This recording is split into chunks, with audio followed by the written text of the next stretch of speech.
Hello, everybody. This is Fernando for the latest Godzilla on This Day podcast. Well, today is a really great entry because it has to do with a subject matter that I already discussed within one of my other YouTube channels, and that involves Silent Hill.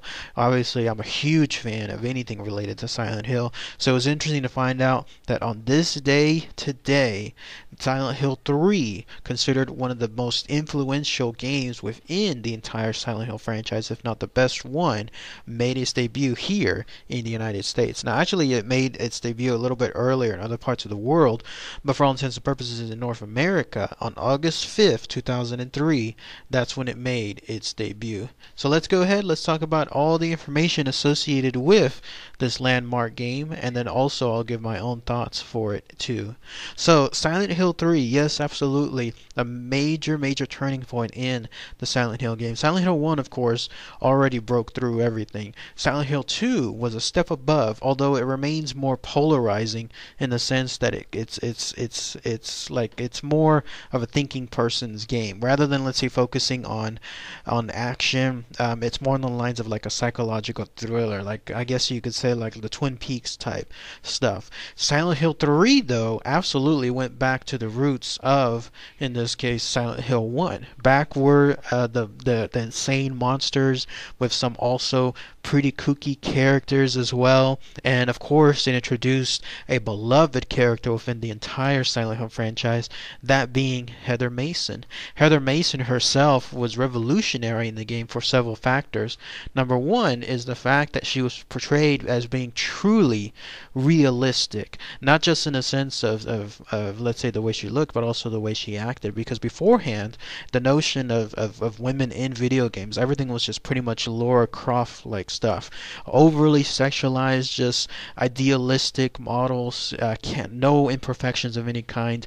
No, in this case Heather Mason was absolutely portrayed realistic. The way she looked, she was given all these imperfections, from her hair to her skin tone, everything, to make her truly seem like your average teenage girl. And then also the way she acted, instead of, let's say, acting like a hyper, let's say, Die Hard 3 type action hero. No, she truly acted like a teenage girl would within the world of Silent Hill. At first being just overwhelmed, then adapting to it, and then under certain scenes, also again reverting back to like she can't handle what's going on. It absolutely just blew the water out when it came to the world of video games, because nothing like her character was the way it was beforehand, at least when it involves, in this case, a younger girl. And then also Silent Hill 3 introduced several other characters that remain hallmarks to this very day.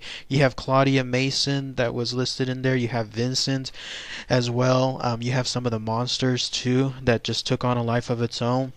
So much so, this game was a big entry that when the film, in this case Silent Hill, had a sequel coming up, lo and behold, they introduced Silent Hill Revelation 3D, which is essentially a major adaptation of Silent Hill 3. So that's how influential this game remains to this very day. In fact, it's considered the last great game in the Silent Hill world, like, because everything else afterward, Silent Hill Downpour and onwards, people don't really consider them to be quite as high in elevation to the quality marks as Silent Hill 3. But yes, absolutely, Silent Hill 3 made its debut back then in 2003. Hard to believe it's been that long, but yes, that was there in August 5th.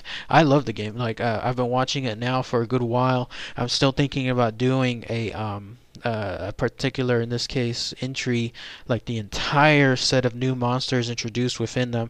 I think I've done maybe a few of them already, but otherwise I'm still working on that, but I'm saving it because I want to be able to see it later on, like, in other words, save it for later as a good bonus to go through on YouTube, do another walkthrough, see the walkthrough, and then talk about all the monsters within the game. By the way, even to this day, people still actually find all this neat behind the scenes bonus type stuff within the game. Like you can go there and find early sketches of the game, like the characters, and see how much work was truly within it. Because in some cases, some of the characters very early on, like Claudia Wolf's, look nothing like the final portion, and then in others, like Heather Mason, maybe just changed just a little bit. Even the actress, the one that played Heather Mason, she has become a mini cult favorite when it comes to the world of Silent Hill fans, because she did this game, and if I'm not mistaken, she hasn't really done much afterwards. So people still see her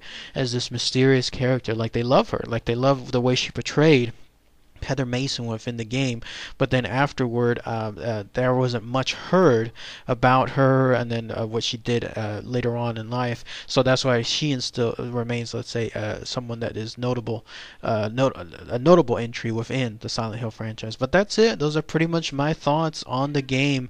Very much beloved. I'm big fan of it, of course, as well. Give me your thoughts too. What do you guys think? Do you enjoy the game? Do you consider it a hallmark within the actual Silent Hill franchise? Is it something considered your favorite even? Let me know, please. So, alright, everybody. Thanks again as always. Take care.